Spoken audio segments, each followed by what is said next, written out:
তোমার মোবাইলে যদি বিকাশ নাম্বার থাকে সেই বিকাশ নাম্বারটি তারা নিয়ে তোমার বিকাশের সকল অর্থ আত্মসাৎ করবে। আবার এই কুচক্রী মহল তোমার ফেসবুকের আইডিটি পাসওয়ার্ডটি তোমার তারা হ্যাক করে নিয়ে তোমাকে বিভিন্ন ভাবে হয়রানি করার চেষ্টা করবে।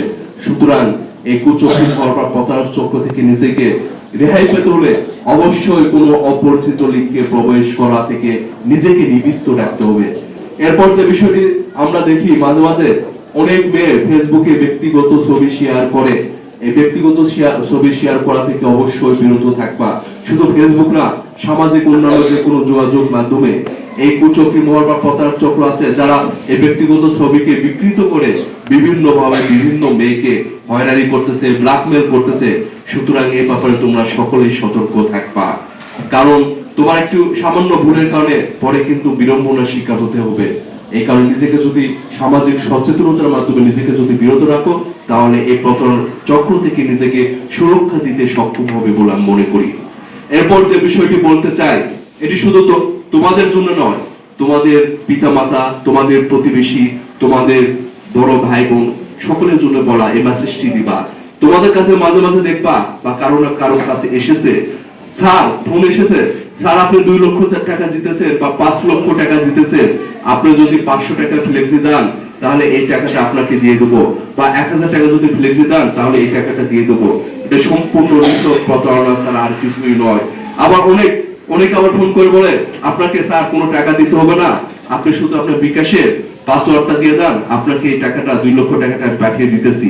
সম্পূর্ণ নিছক প্রতারণা ছাড়া আর কিছু নয়। আবার অনেকে বলে স্যার আপনাকে একটা ওটিপি নাম্বার দিয়েছি, এটা দিয়ে দেন, আপনাকে 2 লক্ষ টাকা দিয়ে দিতেছি। সম্পূর্ণ নিছক প্রতারণা ছাড়া আর কিছুই নয়। আবার অনেক সময় বলে স্যার আপনার ব্যাংকের অ্যাকাউন্ট নাম্বারটি দিয়ে দেন, আপনাকে 2 লক্ষ বা 5 লক্ষ টাকা দিয়ে দিতেছি।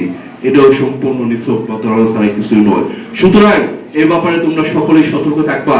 এরকম অপরিচিত নাম্বারটি ফোন করে এরকম ভাবে যদি তোমাদের প্রতারণা করার চেষ্টা করে, সাথে সাথে আমাদেরকে আইন শৃঙ্খলা রক্ষাকারী বাহিনীকে জানাবা, যাতে আমরা এই প্রতারক চক্র থেকে আরো 10টা লোককে যেন সুরক্ষা দিতে পারি, আরো 10টা লোককে যেন নিরাপত্তা দিতে পারি।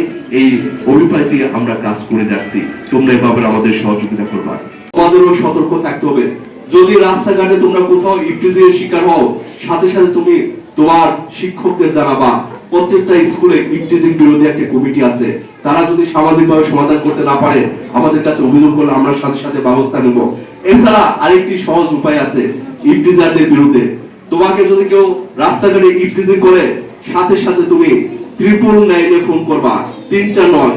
ফোন করলে সাথে সাথে তোমাকে এসে পুলিশ তোমার নিরাপত্তা নিশ্চিত করবে, তোমাকে সুরক্ষা দিতে সহায়তা করবে। সুতরাং এ ব্যাপারে তোমরা সবাই সতর্ক থাকবা। কোন ইফটিজারের কাছে আপোষ করা বা কম্প্রোমাইজ করার কোনো সুযোগ নেই। অবশ্যই যদি কেউ ইফটিজিং করে অবশ্যই তুমি 999 ফোন করবা, সাথে সাথে তুমি আমাদের পক্ষ থেকে আইনগত সেবা তোমাদের কাছে আমরা নিশ্চিত করব। এ ব্যাপারে তোমরা সতর্ক থাকবা। তোমরা সবাই একটা প্রবাদ বাক্য পড়েছো না, আমাকে একজন শিক্ষিত মা দাও, আমি তোমাদের একজন শিক্ষিত জাতি দেব। যদি একজন মেয়ের পড়াশোনার পথ মাঝখানে বন্ধ হয়ে যায়, তাহলে তো শিক্ষিত জাতি গঠন করা অসম্ভব ব্যাপার হয়ে দাঁড়াবে। কারণ নারীর সৃষ্টির আধার আজকে যে মেয়ে, সে আগামী দিনে কারো না কারো মা। একজন শিক্ষিত মা একজন তার সন্তানকে শিক্ষিত করে গড়ে তুলবে, এটাই আমাদের সকলের প্রত্যাশা। সুতরাং শিক্ষার ক্ষেত্রে কোনো আপোষ করা যাবে না।